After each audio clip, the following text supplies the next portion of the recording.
आपका भविष्यफल बता रहा हूं, सुनिए।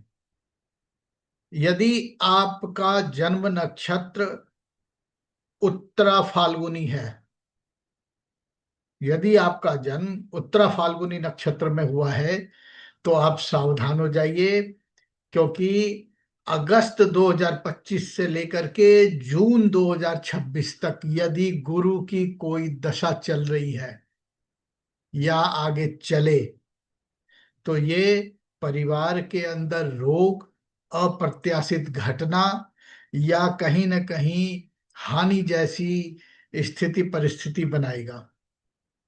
ऐसे में शुभ कार्य जो है वो बिल्कुल वर्जित रखें। बहुत ही बुरा समय है, ये 12 साल के बाद आ रहा है। यदि आज से 12 साल पहले भी गुरु की कोई दशा चल रही होगी, आप नोटिस कर सकते हैं। मैं ये कैसे बता पा रहा हूं, अभी थोड़ी देर में बता दूंगा आपको। जो लोग आद्रा नक्षत्र में जन्मे हैं, तो ऐसे लोगों का जो समय है वो मई 2025 से लेके सितंबर 2025 और जनवरी से लेकर के मई 2026, यदि शनि की कोई दशा चल रही है या आगे चले मई तक, तो ये घर के अंदर, परिवार के अंदर विघटन, मृत्यु, अप्रत्याशित घटना या बहुत बुरा समय जिसको कहते हैं, ये जो है आप अनुभव करेंगे या आपने किया होगा।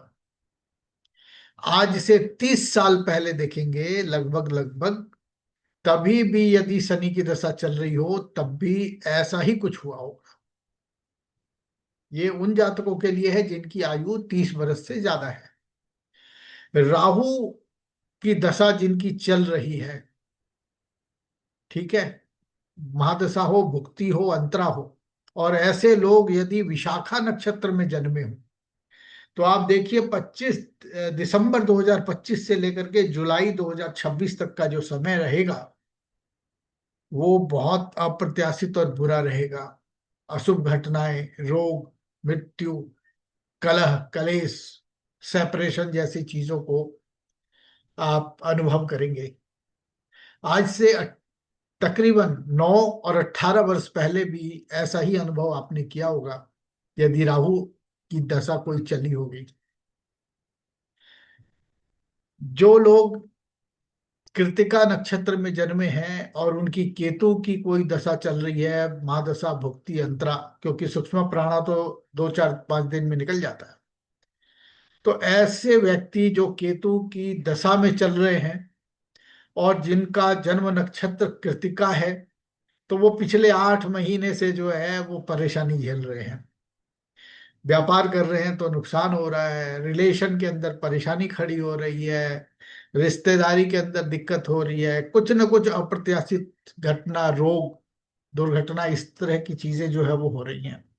9 साल और 18 साल पहले भी यदि राहु की कोई दशा ऐसी चल रही थी, आज से जोड़ लीजिए, क्योंकि राहु का एक नक्षत्र पे, केतु का एक नक्षत्र पे गोचर जो है वो 8 महीने रहता है लगभग। अगर किसी का भरणी नक्षत्र में जन्म हुआ है, तो मई से नवंबर तक में कोई शुभ कार्य मत कीजिए, ये बहुत अप्रत्याशित घटनाओं को देने वाला होगा।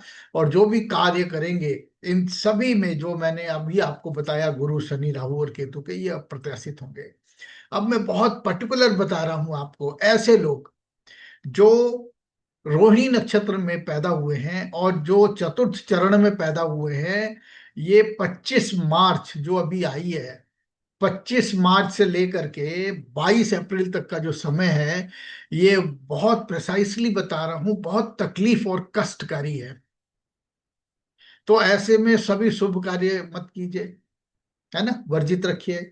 कोई लेन देन मत कीजिए, आवश्यक ना हो तो शांति बनाए रखिए।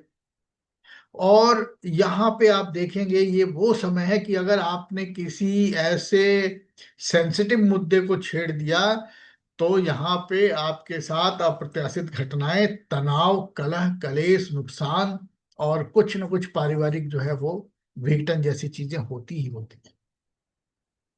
राहु का जो गोचर है इस वक्त, अभी ये बताया मैंने शनि का, राहु का गोचर जो है इस वक्त बहुत ही बुरे चरण में चल रहा है। तो जो जातक भरणी नक्षत्र के चतुर्थ चरण में जन्मे हैं, उनका ये जो टाइम चल रहा है दिसंबर 2025 से अप्रैल 2026, जो ये अभी महीना आया है, ये भी अनुभव कर रहे हैं कि कुछ ना कुछ ऐसी चीज तनाव हो रहा है जिसका कोई हिसाब नहीं है, है ना। तो मैंने ये आपको कैसे बताया? ये बताया मैंने आपको सर्वतोभद्र चक्र से।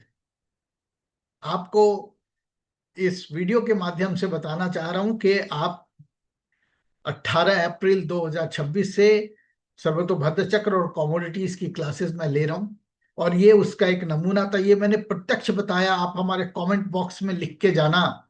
एक नमूना था, ये मैंने प्रत्यक्ष बताया, आप हमारे कमेंट बॉक्स में लिख के जाना कि ये जो भी डिटेलिंग मैंने आपको बताई है वो आप उस चीज को अनुभव कर रहे हैं कि नहीं कर रहे हैं। ठीक है। तो अगर आप ये पावरफुल जो एस्ट्रोलॉजिकल मेथड है ये सीखना चाहते हैं तो आप ज्वाइन कीजिए। 18 अप्रैल से क्लासेस शुरू होनी है, उसके ठीक खत्म होते ही जो है ना कमोडिटीज की क्लास शुरू हो जाएगी। दोनों ही कोर्स आप ज्वाइन कर सकते हैं। ठीक है। ये जो मैंने प्रेडिक्शन बताई है ये गोचर से बताया है, और ये किस पे लागू नहीं होता, संत और महात्मा पे ये गोचर लागू नहीं होता है। जो व्यक्ति धन मन क्रम वचन से सात्विक होगा, जिस जो सभी प्राणियों के साथ सद्भावना का विचार रखता होगा, उनके साथ ग्रह जो है वो कोई बुरे जो है वो प्रभाव नहीं रखते। फिर भी आप अपना जन्म नक्षत्र कुंडली में देखिए। और जो लोग एस्ट्रोलॉजर हैं, मैं उनको भी कहना चाहता हूं कि आप एक बार इसको करके देखिए, आपको अनुभव होगा कि ये कितना सटीक है। भविष्यफल स्थूल जरूर है लेकिन बहुत सटीक है। अगली वीडियो में मैं कुछ और दूसरे नक्षत्रों के बारे में आपको बताऊंगा, जिससे आपको पता लगेगा कि वाकई ये जो प्रेडिक्शन है वो काम करती है। तो यदि आपको ज्वाइन करना है, आप नीचे दिए गए नंबर पर संपर्क कीजिए। शुक्रिया, धन्यवाद।